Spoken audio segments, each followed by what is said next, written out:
We are back. We are in California. Today is October 5th, Wednesday, 2022. Today we're at the Wildomar Cemetery. I was just driving around and I thought maybe we'd stop here because a lot of history's here. Some interesting stories. So take a look around just at another local cemetery with the settlers. This cemetery is over 120 years old. It was across the street where they've built houses, and now it's over here. So they've moved everybody across the street, which I find pretty neat. All right. As you can see, it's a fairly small cemetery. Not that big at all, but it does have a lot of history to it. Looking down at some of the cemetery, but check this out. I like this. Sure, it's Halloween time, but at least they're celebrating with their loved ones. I think that's kind of cool. And of course, we have this gentleman going at it, and that's exactly where I want to be at, but that's all right. I'll wait for him to leave. Weird thing is, these are here, and I am here, but it doesn't look like anybody's buried here. Unless it's a marker for someone. But that is cool though. Maybe it's for Christian Luis, who actually just passed away May 31st, 2022. I think it might be, so let's straighten this up for him. Rest in peace, Luis. Here we have William E. McLaughlin, 1833 to 1915, and Josephine McLaughlin, 1833 to 1915. I gotta figure these ones were moved. Most likely. Made my way to the back of the cemetery by the post office and just came across this, so looks like somebody had just recently passed. Arroyo, looks like the name on there, but that's all I see so far. Rest in peace, Arroyo. And then so I made my way to the back, and it looks like this is a smaller area where people most likely were cremated, and they still want to have a memory of them, because these are really close together. I haven't seen that too often. Here's another wall, just if you want to have the memory of someone. I'm not sure if they put the ashes in here.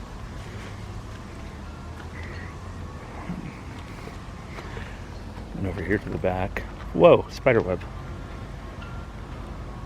I don't want to walk through that. And there's some people over here remembering someone. I want to give them their space. So since the guy still is doing the lawn care, I thought I would stop by, and this is actually who we came by to see. Joseph W. Nichols. He was a train agent out here when the train still ran through from San Bernardino County all the way down to San Diego before it got washed out. So this guy has a fence around his gravestone because he was not supposed to be buried here. He actually committed suicide. He was a train agent and he was having an affair, and then he got busted for the affair, so he decided to take his own life.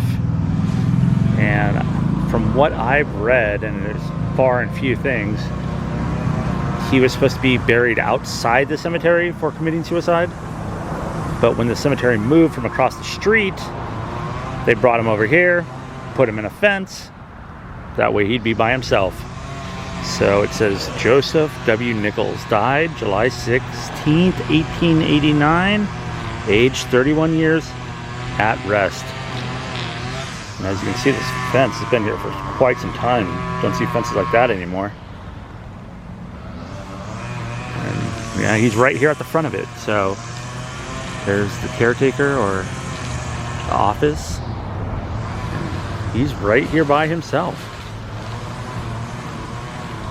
Young man. Rest in peace, Joseph Nichols. And I'll show you directly behind me is the neighborhood where the cemetery used to be until they moved it across to this street. Make my way out of here and take a look at a couple of these other ones. Here's Ethel Lynn, 1935. But the ones that really stand out to me are these stone markers. We'll go by there and see if there's any interesting things on there or written. And just check out some of the dates.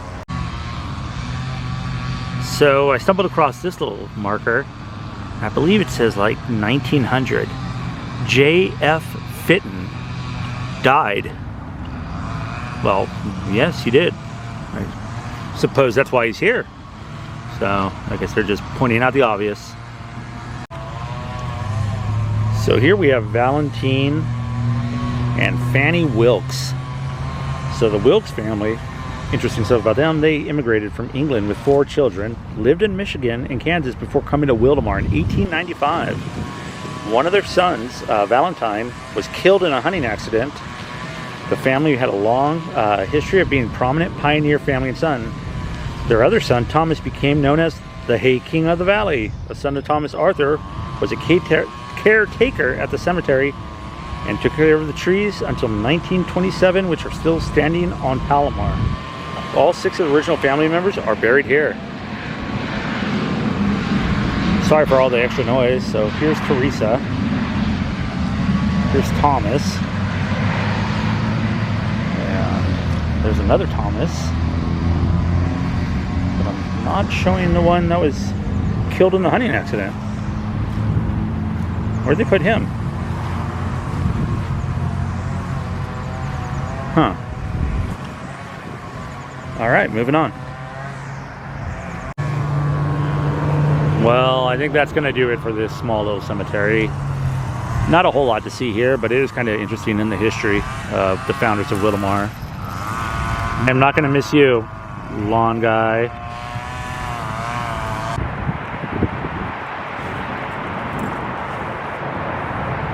We have now made our way to the Elsinore Cemetery.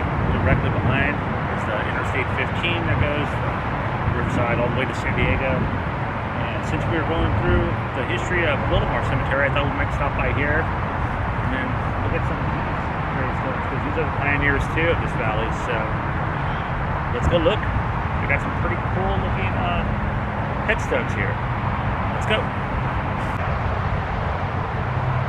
Just a quick overview. There's the 15 freeway right there, and that would be the entrance. And that must be the newer side, because there's a lot of headstones or gravestones that are on the ground. But as you can see over here, quite a few of that old style rock that they would use. So I'm gonna go over there and see if we can find anything cool.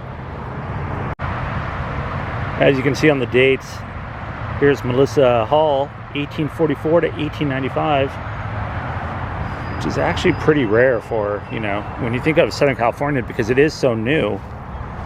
Here's a marker with no indication. And, you know, people being out here back then, there was really nothing out here.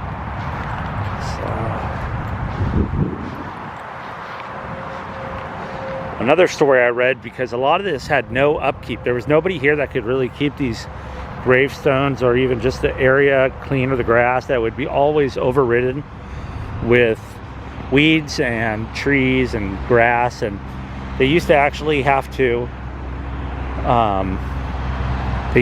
burn the grass and the weeds here. So here's Lena, daughter, D-A-U. Didn't want to spell out the full name, I guess, or the whole word. A-J and R. I'm sure in this time you probably paid for the letter.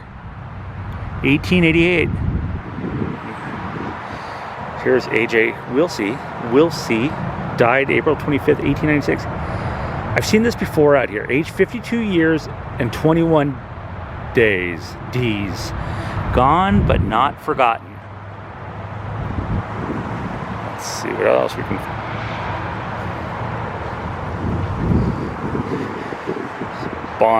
John Bonds and Elizabeth Bonds.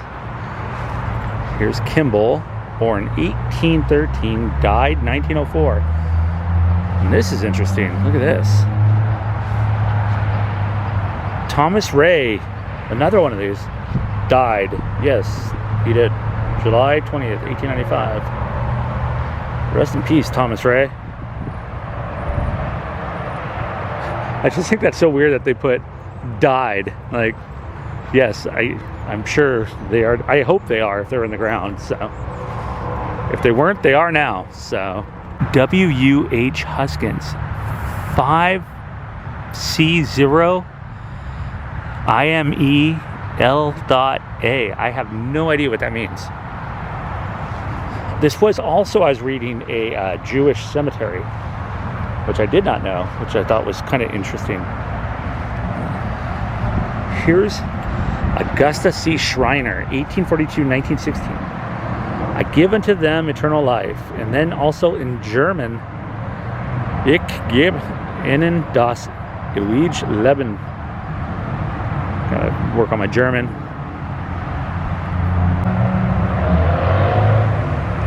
Here's Charles and Belle Studley, the old Stud-U, 1856 to 1928 and 1845 to 1928.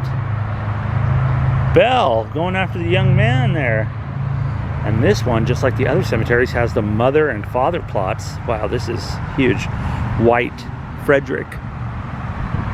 He must have had some money. And it looks like people are still remembering him, so he's still got family alive around here. Another one, at rest. Franklin Trondowski, he's a father, in case you didn't know. Ruth was a mother and a daughter. More whites. Oh, this is the whole, wait a second. Oh, mini whites over there. Some other people have been out here recently leaving some stuff for the holidays. All right. So check this out. Maria Nacio Maria de Julio Reordelis, 1858, 1944. This is clearly a handmade gravestone. Just scribbled in there back in 1944, it looks like. Wow. That is wild. You don't see that every day. Found another one that was hand scribed. It doesn't have any dates on there, or you can no longer see it, but it's Anna M. Wolf. As you can see, it's just scribed in there. Made my way over to the center, and this huge stone of the Bundy family. There's Martha, Emmer, and Joseph. Born September 24th, 1829.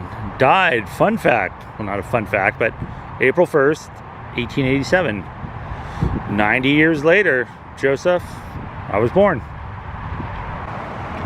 So walking over to the front, I did notice that these are actually markers. This is for the Yale family. And these all kind of go throughout one way until you get right here. Then they just started putting them sideways for some reason. I don't understand that. Oh, and the Yale, and there I am again. The Yale family. It's Dr. Yale, so. Emily Yale, wife of Dr. John Bell, died 1905, age 78 years. So that's for him. That must have cost a pretty penny back then. Probably costs a pretty penny right now. But yeah, no, I thought that's so weird. The whole plot around here goes in like almost a circular motion, and then you get, is this the same family? Warner Hogue, a name I can't read, and a couple others, and they just put them sideways. Kenneth Wright, U.S. Army, World War II, and these ones, there's no rhyme or reason to this. What is going on? Walking back to my car now. Might as well walk to the center of this. I've walked all around the whole place. What type of bird is that?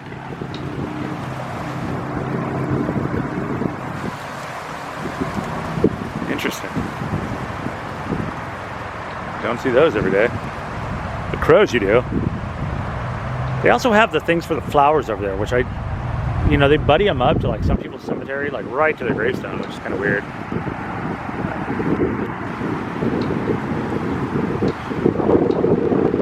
So, up here, it looks like this was a fountain at one time. erected by Lynn Mort Post, American Legion, 1927. And it states, "In memory of our honored dead." All right.